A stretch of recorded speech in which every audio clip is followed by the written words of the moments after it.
The clock on the wall of Hargrove Weld Auction House read 9:47 a.m., and the room already smelled like old money and older contempt. 14 men in suits that cost more than most people's monthly rent stood in a loose semicircle around Lot 211, a Steinway Model D concert grand, circa 1923, the one they said belonged to a composer so forgotten that even music historians had stopped arguing about him. The piano had been sitting in a storage unit in New Haven for 60 years. Nobody knew what it was worth. Nobody, that is, except for one person in the room who had not been invited. Her name was Tessa Drummond, and she was 28 years old, and she was standing near the back wall holding a clipboard that did not belong to her. She had borrowed it from the registration desk when the woman at the front turned around to answer a phone. Not stolen, borrowed. There is a difference, though Tessa would admit the line gets thin when you do not intend to return it. She needed something to hold, so she looked like she was supposed to be there. She was not supposed to be there.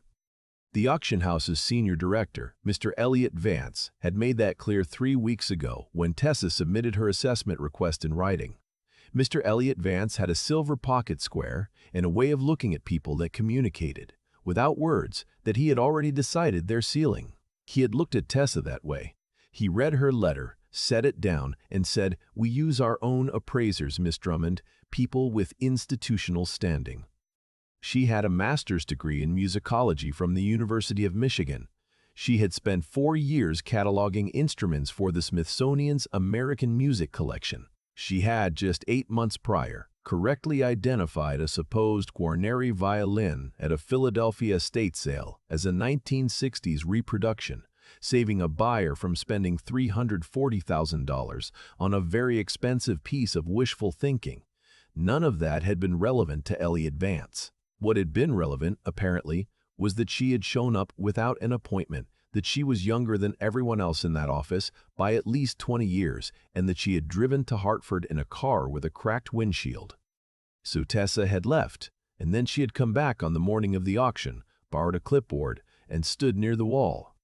The Steinway sat on a low platform at the front of the room, and it was beautiful in the way that very old things are sometimes beautiful, not because they are perfect, but because they have survived. The lacquer had faded in patches near the base. 2 of the ivory keys had yellowed beyond what normal aging could explain. The lid prop was a replacement.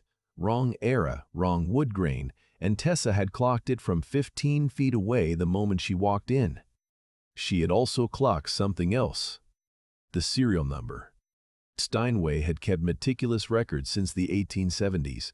Every piano, every batch, every delivery. Tessa had spent 3 days in the Steinway archives in Queens 2 summers ago, cross-referencing production logs with concert hall procurement records for a paper that ended up being read by approximately 40 people, most of whom were her former professors. It was not a glamorous use of 3 days, but she remembered what she'd found, the way you remember things that shocked you into silence. Model D number 247 series instruments with a Hartford delivery notation. There were 11 of them. 9 were accounted for in university collections or private estates. 1 had been destroyed in a warehouse fire in 1941. The 11th had never been located, until, apparently, it turned up in a storage unit in New Haven and was now being prepared for auction with an opening bid of $40,000. $40,000. Tessa pressed the clipboard against her sternum and breathed slowly through her nose. At the front of the room, Elliot Vance was speaking. He had a microphone he did not need. The room was not large enough to require amplification, but he used it anyway. "Gentlemen," he said, without looking toward the back wall, "we'll begin shortly. Our certified appraiser has assessed the instrument at a conservative estimate of $40,000 to $60,000, taking into account its condition and the uncertainty around provenance." Uncertainty around provenance. Tessa said it quietly to no one. A man standing 2 feet to her left turned slightly. He was in his early 60s, thick through the shoulders, with the particular tan of someone who spent winters in Florida and considered this a personality trait. His name tag said Slifford Stanton, Stanton Escutcheons. He looked at Tessa the way Elliot Vance had looked at her, the clipboard assessment, the mental arithmetic of who belongs here. "You with the catalog team?" he asked. "No," Tessa said. "Press?" "No." He waited, as though she would eventually produce a category for herself. When she didn't, he turned back toward the front of the room. Elliot Vance was still talking. He was describing the instrument's storied journey through the American Northeast, which was auction house language for "we have very little documentation, but we're going to make it sound romantic." He mentioned the composer, one Harold Fitch, who had apparently taught at a conservatory in Hartford from 1919 to 1931, and described him as a minor but intriguing figure in the early American modernist tradition, which Tessa suspected was a phrase the marketing team had assembled from a Wikipedia article sometime on Tuesday. She took a step forward. She did not plan it. Her feet moved before her reasoning caught up, and by the time the rational part of her brain raised its hand to object, she was already at the edge of the platform. "The serial number on this instrument," she said, loudly enough that the microphone was not the only thing projecting in the room. Elliot Vance stopped mid-sentence. 14 men in expensive suits turned. The silence that followed was the specific silence of people who are not sure whether to be annoyed or alarmed. Vance's expression moved through surprise and arrived at something closer to the look he'd given her in his office. "Miss Drummond," she said. "Tessa Drummond. I submitted an assessment request 3 weeks ago. You declined it. I'm going to ask you to reconsider, because if this piano is what I think it is, your appraiser's estimate is off by somewhere between $1 and $3 million, and I'd prefer that error not be made in public." She said it calmly, not because she felt calm, her heart was doing something very unhelpful behind her ribs, but because she had learned, slowly, over years, that the only way to be heard when you are not expected to have something worth saying is to say it as though the idea of not being heard simply hasn't occurred to you. Stanton, behind her, made a sound that was not quite a laugh. 1 to 3 million. He turned to the man beside him and said something in a low voice. Vance set down his microphone with the careful deliberateness of a man buying himself 3 seconds to decide something. Then he said, "Miss Drummond, this is neither the time nor the serial number is 247C 1923H, Tessa said. She had memorized it from the blurry photograph in the pre-auction catalog that had been posted, briefly, on the Hargrove and Weld before someone apparently decided a cleaner image would be made available later. The H suffix indicates a Hartford consignment. There were 11 Hartford-designated instruments in this production batch. One of them, the only one without a verified location in the historical record, was the personal instrument of a composer named Emil Strand. Nobody in the room reacted to the name. Tessa had expected this. "Emil Strand," she said again, "studied under Ferruccio Busoni in Berlin in 1910 and 1911. He emigrated to the United States in 1913. He spent roughly 2 years as an uncredited technical advisor on 3 works attributed to Harold Fitch, which is who your marketing materials have been citing as the instrument's provenance." She paused. "Fitch didn't compose those works. Strand did. Fitch had the institutional position. Strand had the talent and the wrong last name for the era." There was a different kind of silence now, still skeptical. These were not men who shed skepticism easily, but the texture of it had changed. A few of them had shifted weight. One had taken out his phone. Vance had not moved. He said carefully, "That's a significant claim." "Yes," Tessa agreed. "It is." "Do you have documentation?" "I have the Steinway production logs, which are archived at the factory in Queens, and which I can provide page references for in the next 4 minutes if someone has a laptop. I have 2 letters from the Busoni archive in Berlin that reference a student named Strand as exhibiting what Busoni called a technical intelligence I have not encountered before or since." She did not add that she had found those letters by accident while looking for something else entirely. At 11:30 on a Tuesday night with cold coffee and a German dictionary, she barely remembered how to use and I have a 1931 Hartford Courant article that references the sale of a Steinway concert instrument from the estate of one E.A. Strand, sold to cover debts, buyer unnamed. The timing corresponds with the storage unit acquisition. She reached into the inside pocket of her blazer. She had put on a blazer specifically for this, which she had pressed the night before with an iron she'd borrowed from her neighbor because hers had broken, and produced 3 folded sheets of paper. "These are photocopies," she said. "I can provide the originals through the appropriate archival channels, but I wanted you to have something to look at before you opened this lot at $40,000. She walked to the platform and set the papers on its edge. Nobody moved for a moment. Then one of the men at the front, younger than the others, maybe 35, with the look of someone who had done his homework and was quietly recalculating, stepped forward and picked up the pages. Elliot Vance watched him read. The room watched Vance watch him. The younger man looked up. He said to Vance, "These citations are real. I can verify the Steinway archive reference in about 6 minutes." Vance said nothing for a beat. Then he said, "We'll need to take a short recess." The recess lasted 40 minutes. Tessa sat on a folding chair near the registration desk because no one had asked her to leave, and she had decided to behave as though the possibility simply hadn't occurred to her. She drank bad coffee from a paper cup. She checked her phone. She did not look at the closed door at the end of the hall, behind which she could hear very faintly the sound of Elliot Vance talking. Stanton came out once, walked past her, glanced down, and kept walking. She watched him pull out his phone the moment he turned the corner. The young man, she'd learned his name was Patrick Selby, from a consulting firm that worked with 3 of the larger private buyers in the room, came out after 20 minutes and stopped near her chair. He said, "The Busoni letters, were they published?" "Partially. In a 1994 German academic collection. The relevant passages are in a footnote on page 312. It's the kind of footnote people skip." He looked at her for a moment. "How did you find it?" "I was reading the footnotes," she said. He almost smiled. "We're trying to reach someone at the Smithsonian, too." "Dr. Harold Westing," Tessa said. "Extension 4418. He's in on Thursdays. Tell him Tessa Drummond gave you his number, and he'll answer on the first ring." Selby went back inside.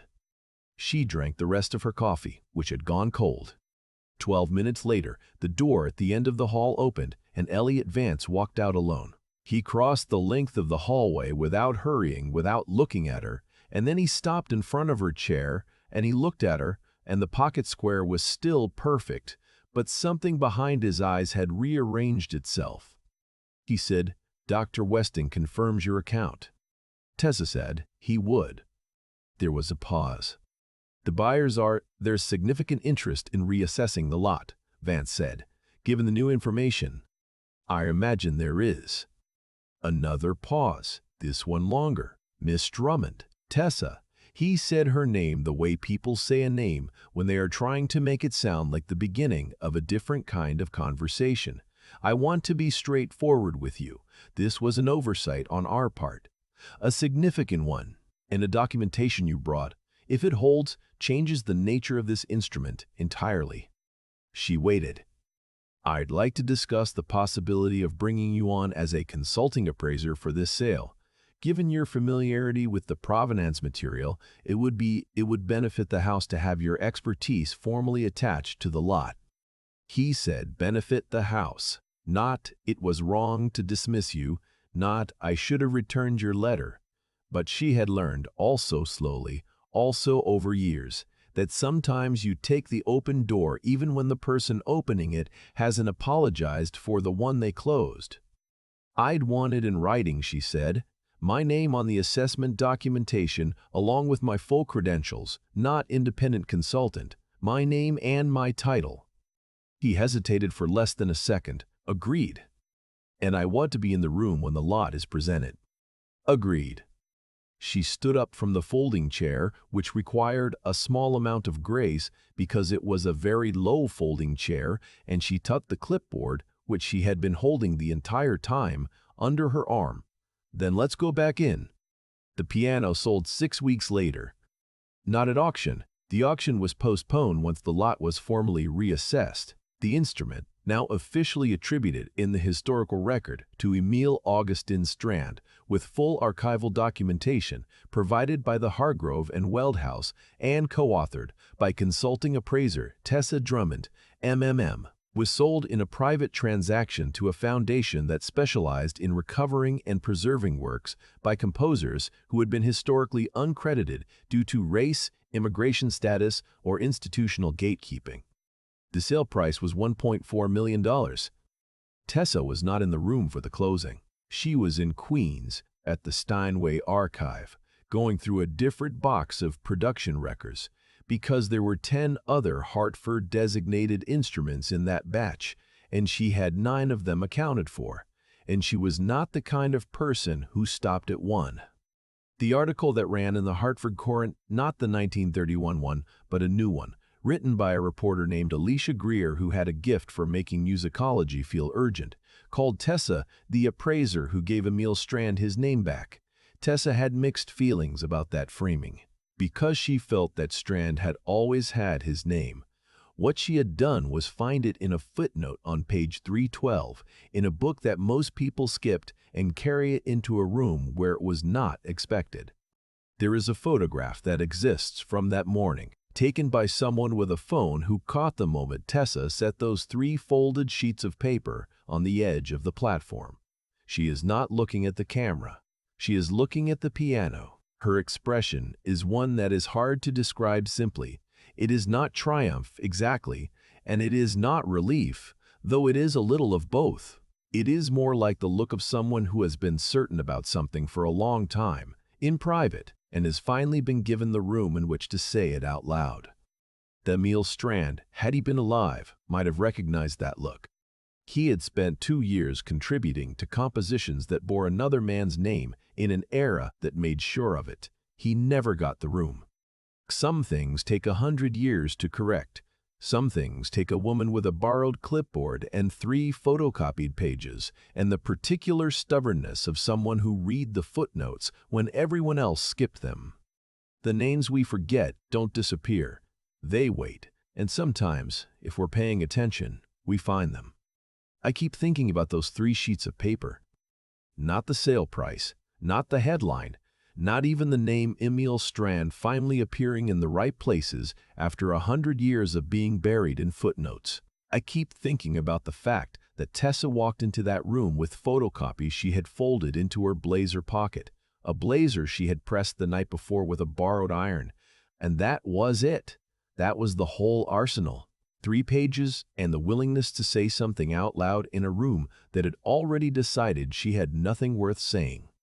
There's a version of that morning where she doesn't go back, where she takes Ellie Advance's non-answer as a final answer and drives home in her car with the cracked windshield and files the whole thing away as one more time she wasn't taken seriously.